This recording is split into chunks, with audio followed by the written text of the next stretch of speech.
So what I wanted to talk about today, first I'll explain this Excel sheet later. What I wanted to talk about today was this direction I'm going with this channel.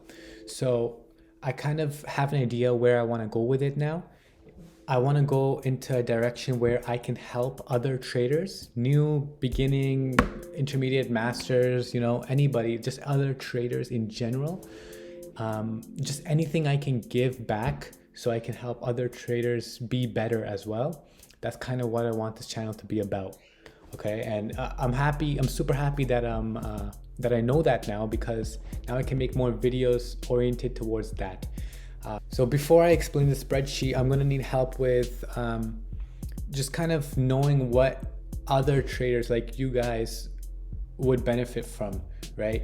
So let me know by dropping a comment or DMing me on Instagram. So let me explain what this is about. So what I just wanted to show you guys before you leave is, so I started doing this new thing recently that I learned from my mentor at Live Traders, Anmol, that you should have a benchmark and you should have your own stats, I guess, right? So this is literally my first month of doing it, but so what it looks like is this. It's like you have your stocks, right? Whatever you traded or you did not trade, I'll explain that. You have your stocks, whatever you trade or did not trade, you have the month and date, and then you have what you did and what the best version of you should have done, okay? So the benchmark of you, like the benchmark of what you need to be hitting, this is the top version of yourself in trading. So the benchmark doesn't do stupid mistakes all the time, right? He's calm, he's composed, he's the trader that you want to be, okay? And if you don't know that, first you gotta figure that out. What trader do you want to be? Because you can't just be like, in hindsight, oh, Roku worked, so my benchmark would have taken that. No, you need to know who you want to be, what type of trader you want to be, and that's who your benchmark is, okay?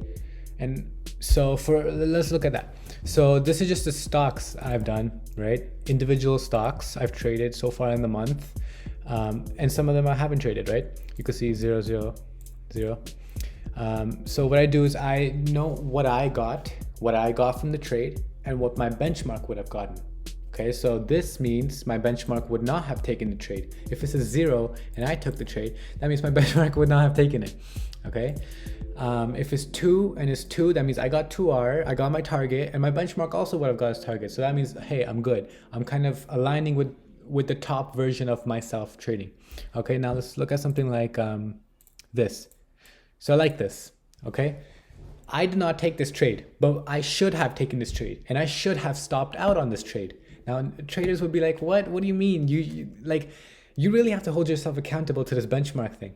Because you can't just be taking the best stocks that worked in hindsight and being like benchmark, benchmark, benchmark, benchmark. No, you need to know the patterns you take and the setups you take, and as long as they're on your list, on your faves list, or on your gap list, or whatever sort of list you guys make, your benchmark should take it, right? If it's a good setup, you should take it.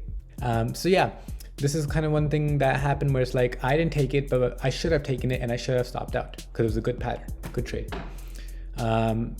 This is one of those where I didn't take it, I should have taken it and it would have worked, right? So cool things there. And it's really cool because I also made another column and table-ish thing here, right here, talking about the daily results. So this is just each trade and this is the day. So on the 1st of November, benchmark should have netted 1R. I should have netted 1. I did net 1R.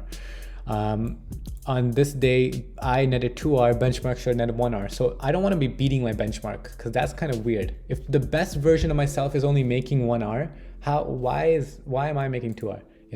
So these are kind of thoughts that you want to be thinking about.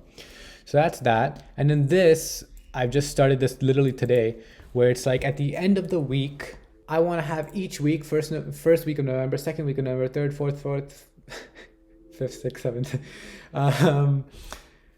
and I want to have each week what I netted and what my benchmark netted. So this is crazy. This is really, really cool and interesting how I netted 3R this week. Today's Friday. The first week of November, I netted 3R, but the benchmark would have netted 8R. Now that's really, really interesting to me. And this is where I'm like, this is where I go crazy about it, where not crazy in a bad way, but crazy in a way where I'm like, okay, let's make rules. Let's pull from my data, pull from my statistics, get something I can work with so I can get closer to my benchmark, right?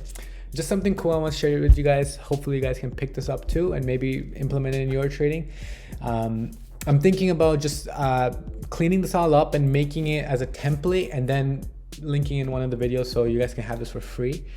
So 2 things for this video. One was the benchmark thing, the whole new thing I'm trying.